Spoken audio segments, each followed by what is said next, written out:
This video will be as controversial as the title makes it sound. We're breaking down poverty and how it is an illusion that human beings have created through the illusion of not only separation, but also persecution. So we're always talking about how we are not our bodies, right? We are not this flesh and blood, and we're not our minds, we're not our thoughts, we're not our feelings. So, what are we? We are spirit. But when we come into this game of life, we forget that we are spirit. That's part of the game. We all agreed to this before we arrived, to forget that we are spirit. And so, what that creates is an instinct of you have this ego, obviously, that is telling you that you are nothing but flesh and blood. And so we know that flesh and blood is obviously very vulnerable to the external world around us. And so it creates this sense of panic, of persecution, of survival mode.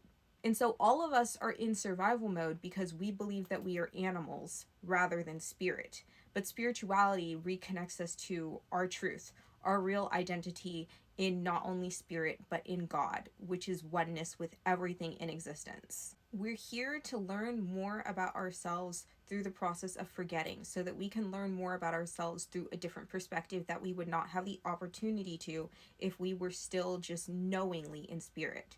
Again, you are still in spirit. You never left. You can't actually leave. You're just imagining that you've left. Physical reality is nothing more than your subconscious mind projecting itself from your subconscious beliefs. But since we have forgotten that, all we know is the external reality, and the external reality seems very frightful because we have a lot of things within our psyche, within our collective consciousness, which is actually just one consciousness, your consciousness. We have a bunch of repressed shit that is very dark and illusionary that looks very real from the outside because all we know is this outside because we have elected to forget everything else. So most humans, deep down in the depths of their psyche, have this belief that they are persecuted, that they are separate from God, and that they're all alone, and that they're vulnerable.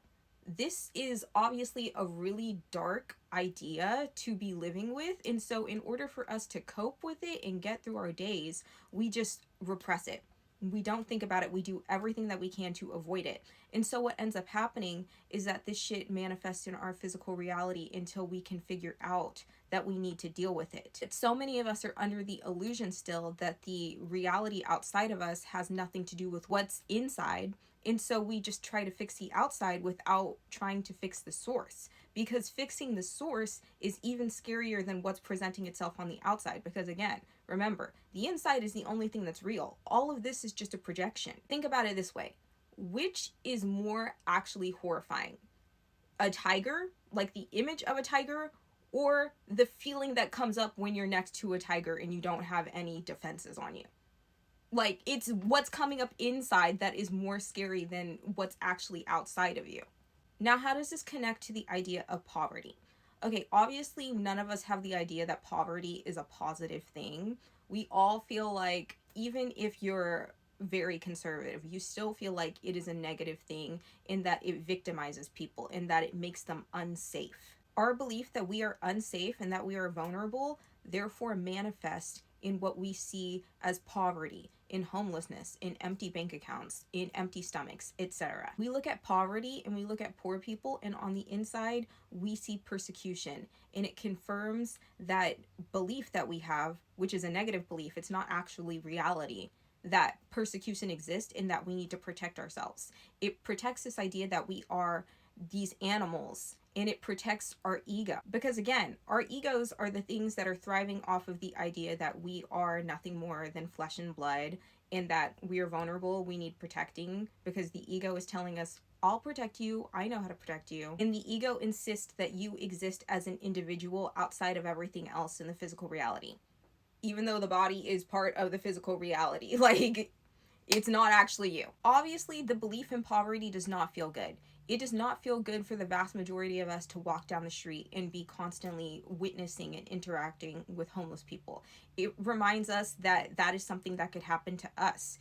It is inhumane. But we protect and defend the idea of poverty because we are protecting and defending our psyches, which are harboring the ideas of persecution, pride, and separation.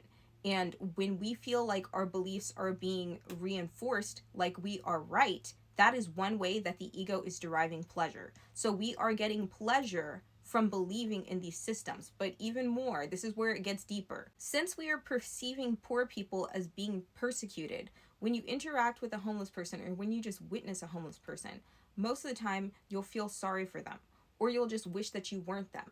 So, what both of these reactions causes is you feel better than them.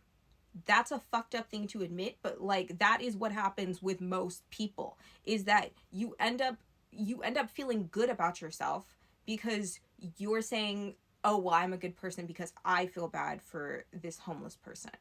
Or you're saying, I'm better than them because I have more money, because I have a roof over my head.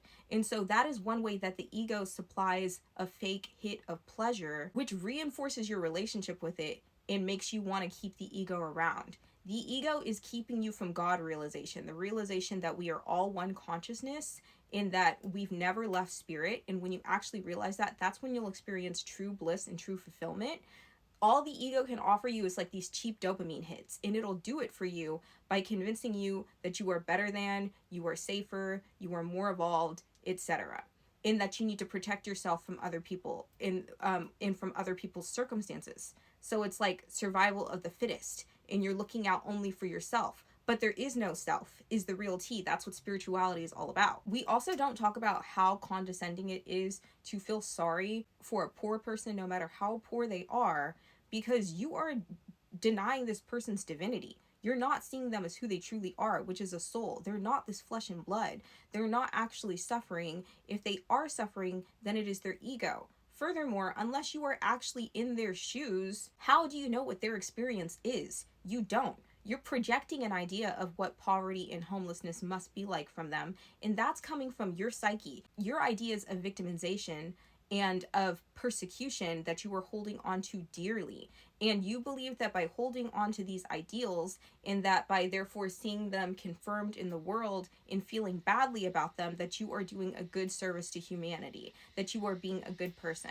I apologize for the birds in the background. Again, you give yourself a pat on the back for that. It's very prideful. But let's even break it down to like religious terms. A lot of us who grew up Christian, for example, we're taught that Jesus was crucified for our sins. This is a story that many of us use to confirm our belief in persecution. And it's also a story that many of us use to hold on to the belief that persecution is actually good and valuable, which is one of the reasons that we're also holding on to the idea of persecution, because we believe that being persecuted makes for a good person.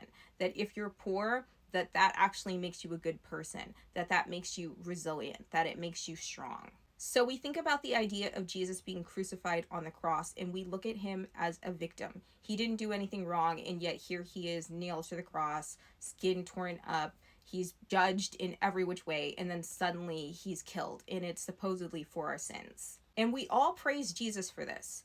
But as many of you will know, I've been reading A Course in Miracles lately, and it actually asks us to ask the question, what if the crucifixion is not a story of persecution, but it's actually Christ showing us that because we are not the flesh, there is absolutely no way that we can be harmed. Because you can tear a person's skin and bones up. You can absolutely destroy the body. But once the body's gone, they still exist as spirit.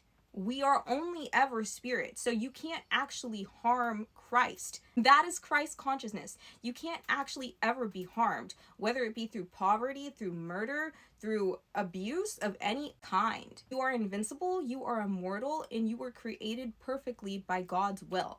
I'm running out of time, so that's all I have to say. Thank you.